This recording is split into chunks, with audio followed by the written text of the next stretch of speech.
Selamat siang semuanya, salam sehat dan bahagia untuk kita semua. Salam Rahayu. Sebelumnya, perkenalkan dulu, nama saya Nita Apriyatin, mahasiswa S1 Prodi Pendidikan Kepercayaan Terhadap Tuhan Yang Maha Esa, Universitas 17 Agustus 1945, Semarang. Puji syukur kepada Tuhan Yang Maha Esa karena saya diberi kesehatan dan kesempatan pada hari ini untuk membahas tentang agen-agen sosialisasi. Baik, untuk pembahasan kali ini, yang pertama saya akan menjelaskan tentang definisi agen sosialisasi. Yang kedua, agen-agen sosialisasi dalam interaksi sosial. Yang ketiga, peran masing-masing agen dalam interaksi sosial. Baik, untuk definisi agen sosial sendiri, supaya kita mengetahui agen sosial itu, maka sebelumnya saya menjelaskan tentang apa itu sosialisasi. Sosialisasi merupakan proses kompleks yang melibatkan banyak pihak, yakni masyarakat pada umumnya. Sosialisasi juga muncul atas inisiatif orang-orang yang telah lama menjadi anggota masyarakat tertentu. Sosialisasi juga merupakan usaha memasukkan nilai-nilai kebudayaan terhadap individu sehingga individu tersebut menjadi masyarakat. Nah, mereka ini disebut sebagai agen sosialisasi. Jadi kesimpulannya, agen sosialisasi merupakan pihak-pihak yang melaksanakan atau melakukan sosialisasi. Untuk agen-agen sosialisasi sendiri, itu ada 4. Yang pertama, ada keluarga. Yang kedua, kelompok bermain. Yang ketiga, sekolah. Dan yang keempat, media massa. Keempat agen sosialisasi tersebut mempunyai peranan masing-masing dalam proses interaksi sosial bagi individu atau masyarakat.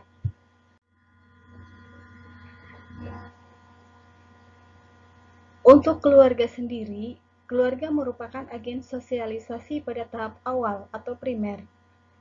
Peran agen sosialisasi pada tahap ini kita bagikan dulu bahwa keluarga itu ada keluarga inti, keluarga masa sekarang, keluarga luas atau extended family. Kalau keluarga inti itu terdiri dari ayah, ibu, dan anak. Untuk keluarga luas itu cakupannya lebih luas, itu ada tambahan yaitu kakek nenek atau saudara sepupu atau om, tante, pade, bude begitu ya. Jadi kalau satunya yaitu keluarga masa sekarang. Keluarga masa sekarang itu biasanya ada tambahan dari orang luar nih. Di situ ada misalkan pengasuh atau babysitter begitu. Karena mungkin kesibukan dari orang tua tersebut, maka mereka merekrut pengasuh untuk merawat anaknya atau bisa juga mengasuh orang tuanya begitu. Tetapi mereka juga biasanya dianggap sebagai anggota dari keluarga.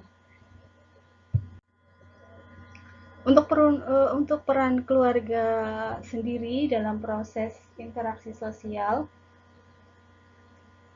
keluarga sendiri merupakan agen sosialisasi utama dan pertama bagi seorang anak. Keluarga merupakan lingkungan pertama dan utama bagi proses perkembangan seorang individu. Misalkan, seorang bayi akan belajar berkomunikasi secara verbal dan nonverbal. Ia belajar komunikasi dengan panca inderanya yang diajarkan oleh orang tua. Pada masyarakat modern, seorang anak sangat bergantung kepada kedua orang tuanya, yaitu dengan cara mendidik dan mengajarkan orang tua kepada anaknya. Melalui interaksi dalam keluarga, eh, anak mempelajari pola perilaku, sikap, keyakinan, cita-cita, dan nilai-nilai dalam keluarga dan masyarakat. Peranan keluarga dalam proses interaksi sosial ini yaitu menumbuhkan nilai-nilai kehidupan dalam demokrasi, saling pengertian dan sikap toleransi, mempengaruhi tingkat kesadaran, memberikan contoh bersikap dalam bermasyarakat sebagai pembentuk pertama etika dan aturan-aturan yang berlaku di masyarakat, dan yang paling utama ini adalah fondasi pendidikan ekonomi. Dalam hal ini, sangatlah penting peran keluarga dalam pembentukan karakter seorang anak yang nantinya sebelum dia itu terjun di tengah komunitas tertentu atau kelompok tertentu. Untuk agen yang kedua, yaitu kelompok bermain atau sepermainan, atau juga bisa disebut kelompok teman sebaya begitu.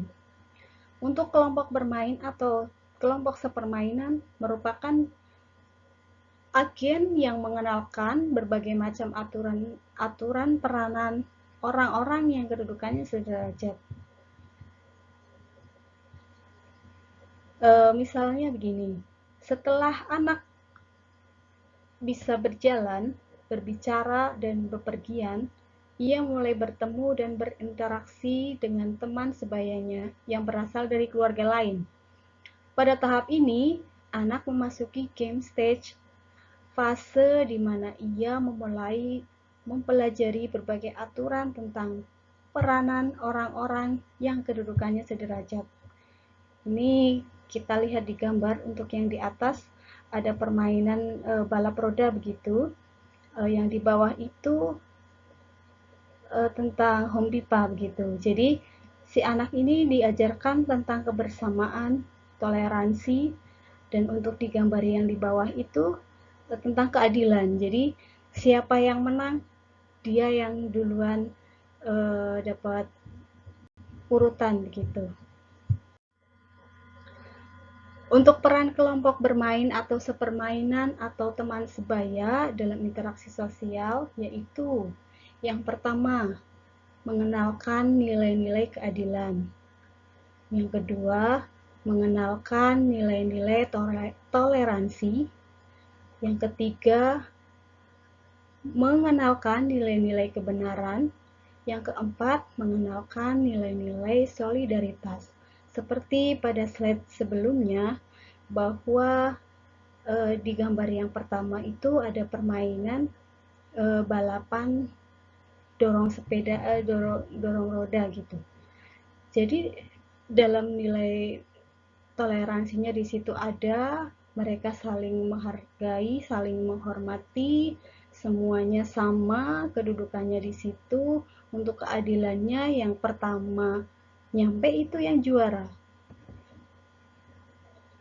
Untuk nilai solidaritasnya juga di situ akan ditanamkan di anak-anak karena kebersamaannya itu yang mereka jaga seperti itu. Untuk agen yang selanjutnya yaitu sekolah. Di sini seseorang akan mempelajari hal-hal yang baru yang tidak diajarkan di dalam keluarga maupun kelompok sepermainan. Di sini ada yang pertama gambar tentang upacara bendera. Anak-anak ini belajar arti tentang tanggung jawab, kedisiplinan, serta hormat kepada para pahlawan. Ini tidak diajarkan dalam keluarga Mungkin ada beberapa keluarga yang sudah mengajarkannya, tetapi tidak semua mengajarkannya begitu. Terus gambar yang bawah, anak-anak itu sedang bekerja bakti membersihkan ruang kelas. Biasanya anak-anak itu kalau di rumah tidak mau melakukan itu, tetapi di sekolah mereka mau. Kenapa? Karena mereka di sekolah juga dididik tentang tanggung jawab itu. Jadi mau tidak mau mereka terbawa oleh temannya yang misalkan ingin membantu dan segala macam, itu akan tumbuh. Untuk gambar yang sebelah kanan itu tentang lingkungan atau kondisi proses kegiatan belajar mengajar. Dalam hal ini, anak-anak itu diajarkan tentang akademik, anak-anak diajarkan tentang berpikir kritis, anak-anak diajarkan tentang berpikir secara demokratis, anak-anak diajarkan tentang saling menghargai, menghormati, anak-anak juga diajarkan tentang nilai-nilai pengetahuan dan segala macam. Itulah di sekolah. Jadi peranan sekolah sendiri di sini adalah untuk yang pertama mempengaruhi perkembangan intelektual, yang kedua mengajarkan nilai-nilai kemanusiaan, yang ketiga mengenalkan nilai-nilai tanggung jawab, yang keempat mengenalkan nilai-nilai tata tertib, dan yang keempat mengenalkan nilai-nilai demokratis. Mengenalkan, jadi pada dasarnya tenaga pendidikan itu mengenalkan nilai-nilai itu, tetapi si anak diharapkan si anak juga mempraktekkannya dalam kehidupan sehari-hari.